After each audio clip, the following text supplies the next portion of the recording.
Hola, buenos días. Pues efectivamente, solamente el exconsejero de Interior, señor Forn, fue el que contestó a nuestras preguntas. ¿Y cómo valoran el rechazo? ¿Y cómo valoran el rechazo a la unilateralidad de los tres acusados? ¿Les parece creíble, mendaz? Bueno, pensamos que las declaraciones de los tres estaban plagadas de contradicciones. Por un lado, efectivamente, sí que reconocen que el referéndum del 1 de octubre fue un acto ilegal, pero por otro lado siempre se escudan en el hecho en que entonces ellos no eran conscientes de que era un acto ilegal.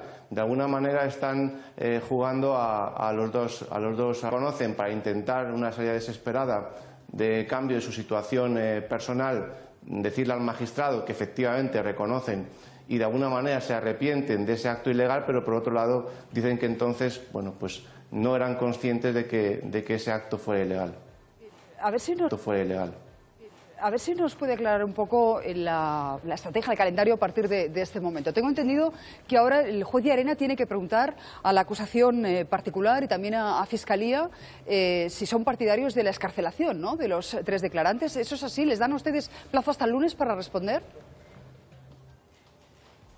Bueno, la situación procesal ahora mismo es la siguiente. Ayer lo que se celebró fue una comparecencia que solicitaron los propios investigados, pero para dar explicaciones más extensas sobre lo que es su versión de los hechos, porque entendían que en la anterior comparecencia sus explicaciones fueron de alguna manera limitadas. Cuando el señor Sánchez ayer, que fue el primero que intervino, manifestó y pidió expresamente que se declarase su libertad bajo fianza, ya el magistrado advirtió que lo que había que hacer es presentar por escrito una solicitud formalmente con los fundamentos de derecho que corresponden bajo su punto de vista y pedir expresamente esa libertad bajo fianza para poderla resolver. Es decir, que de las declaraciones de ayer no se tiene que dictar ahora una resolución, sino que tiene que esperar el magistrado a que se haga la solicitud formal por escrito para pronunciarse al respecto. Y una vez tengan esa solicitud formal por escrito, entiendo que el magistrado es cuando les consulta a ustedes, ¿no? Efectivamente, cuando se reciben esos escritos se nos da traslado a Fiscalía y a la acusación popular para que demos nuestro punto de vista al respecto y ya adelantamos que, por supuesto, nosotros nos vamos a oponer a cualquier cambio de la situación personal. Vale, se van a oponer, es decir, a la libertad. Se lo estoy preguntando porque es que tenemos ya el ultimátum del próximo miércoles, que es cuando se constituye el Parlamento, y uno de ellos, Jordi Sánchez, pero también Joaquim Forn, que es diputado, quieren, o aspiran a ser diputados, quieren estar presentes en esa constitución del Parlamento. Claro, todo esto se tiene que hacer en un plazo breve, para que puedan tener tiempo en el caso de que no da tiempo. Claro, se les escarcele o se les permita asistir. Aunque ¿no? presenten hoy la petición, presenten hoy la petición de libertad los abogados, es viernes, hay que darle traslado a las partes, les tienen que dar un plazo a las partes para responder y no hay 3 días. Pero es que no llega el miércoles y tiene que resolver el magistrado de forma motivada. 3 días Son naturales, 3 días o sea naturales, que el sería el lunes lunes. tendríamos decisión de las acusaciones. Claro. Y después hay Hoy lo presentas. Hoy presentas y 3 días naturales, o sea que... Hoy lo presentas y le tienes que dar traslado a las otras partes. Sí, hoy mismo podría. Sí, vale, hoy y luego mismo tienes Arena. lunes, martes y miércoles No, que son 3 el días lunes naturales, ya Nacho. presentaría. El lunes tendrían que haber respondido las partes. Pedro Fernández. Eso es así, Sí. señor Y después Fernández. Sí, 48 vamos a ver. horas. A día de hoy todavía no hemos recibido comunicación de que se haya presentado ningún presente escrito. hoy. En principio, la defensa del señor Sánchez ayer ante el magistrado manifestó que por la tarde iba a presentar ese escrito y ese escrito todavía a nosotros no nos ha llegado. Bueno, pero pongamos Con lo que cual, se presente hoy. si se presentara hoy, bien, se presenta hoy. Si se dicta hoy una resolución dando traslado a las partes para que puedan hacer alegaciones, pues estaría justo de tiempo, pero podría dar tiempo, pero es difícilmente, no es lógico que si se presenta hoy o se presentan los escritos, hoy mismo se dicte la resolución y hoy mismo se notifica a las partes. Probablemente se notificará como muy pronto ya el lunes y entonces estaríamos ahí bastante justos de tiempo para que haya un pronunciamiento antes de la... Más allá del calendario, vamos con las declaraciones. Es posible, pero no es la habitualidad. Yo le quería preguntar, señor Fernández... En este caso, el funcionamiento del Supremo no ha sido del todo habitual respecto de sus diligencias, urgencias y actuaciones. Claro. Pero Venga, te vamos con refieres las más a la Audiencia declaraciones. Nacional, que es la que metió prisa, no el Supremo.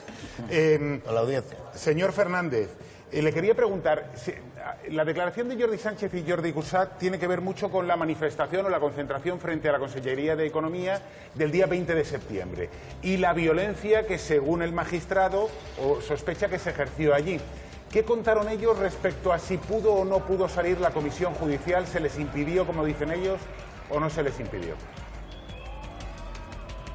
Bueno, ahí hay una diferencia de versiones entre el señor Sánchez y el señor Cuixart. El señor Sánchez efectivamente dice que se enteró a posteriori que no pudo salir la comisión judicial.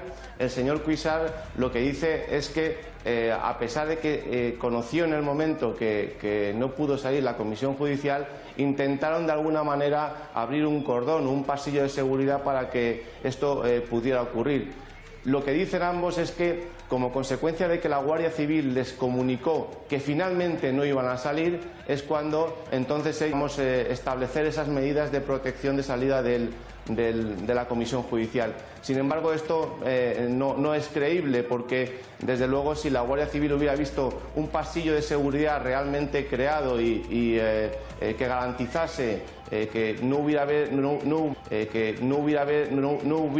ningún problema para que la secretaria judicial pudiera salir sin ningún tipo de problema, pues indudablemente no hubiera ocurrido lo que ocurrió finalmente. Señor Fernández, una pregunta más. Leemos hoy en La Razón que Joaquín Forn señaló a Trapero como responsable de la actuación de los Mossos el 1 de octubre.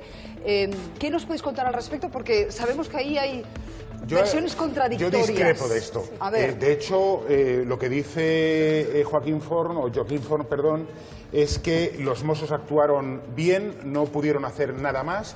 Sí critica a una parte de los Mossos, sí llega a decir en un determinado momento que algún mozo es dadas y que asuntos internos se le está investigando, pero lo que viene a decir es, mire, yo soy el consejero de Interior, lo que no doy es órdenes a los Mossos de cómo se tiene que cargar en una manifestación o no. Eso es algo operativo que decide era el más Trapero. Era el más fanático de todos, ¿eh? Pero es cierto que el titular de que Forn abandona a Trapero y le culpa de todo lo que ocurrió, yo creo que no es riguroso, señor Fernández. Mariona coincide bastante con tu versión, ¿verdad? Y después hay un apunte interesante porque Forn recuerda que estaban convocado una reunión con la Guardia Civil y la Policía Nacional, con el coronel de la Guardia Civil, el Daniel Pérez de los Cobos, el encargado del operativo policial el 1 de octubre, y que no se presentó. Y que él le estuve llamando y que no se presentó. Es decir, él lo que viene a contar es que en el operativo después del 1 de octubre fue la Guardia Civil y la Policía Nacional las que no acataron el orden. ¿Se refiere Forn explícitamente al mayor Trapero en su declaración? ¿De alguna manera descarga las culpas en el mayor Trapero? No, yo no lo veo. ¿No? Bueno, allí estaba el señor Fernández. Efectivamente, el señor Forn efectivamente lo que dice es que él no da instrucciones a los Mossos porque él no se mete en cuestiones de operativa policial. De hecho, llegó a decir que él no se ve capacitado para dar esas instrucciones. Entonces, en ese momento lo que dice es que efectivamente el mayor Trapero era el responsable a la hora de tomar las decisiones que considerase oportuno en ese momento.